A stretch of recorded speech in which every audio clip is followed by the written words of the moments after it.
Police in Miramar, Florida has solved one of the oldest cases in history where they had a suspect, but due to lack of evidence, they were not able to arrest him at the time period nor charge him with any crime until 40 years later when DNA came back as a positive match and they was actually able to make an arrest.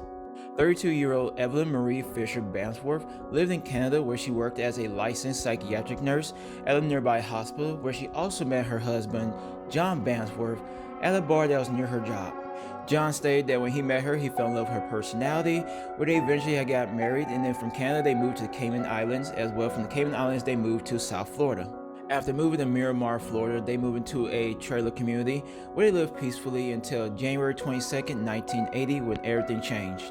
On January 22nd, 1980, Evelyn had came home from work one day and wanted to relax and just take a nap, just to enjoy the rest of her day.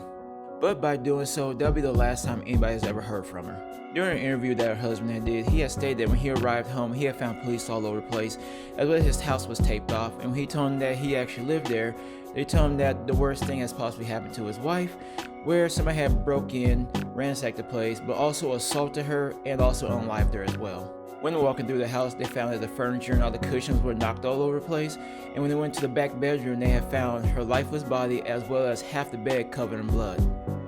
John went on to say that years after his wife that he found the depression, where in order for him to cope, he had turned to drugs and alcohol. 3 months into their investigation, police have found a prime suspect, which is this man here, Ronald Richards, who lived approximately 12 houses down from the victim, and during their questioning, he stated that he never knew them nor had visited their residence.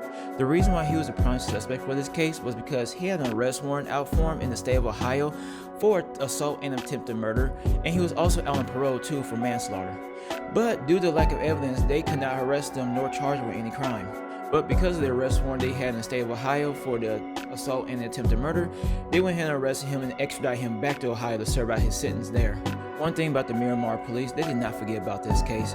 So in 2021, they went ahead and reopened the case again and went ahead and reevaluated all the evidence they had gathered. And the results that came back was shocking to them because when it came back as a positive match for Ronald Richards. Even the analysts have even said that there is a 1 to 5.5 billion chance that the perpetrator does not share the same DNA profile as Richards.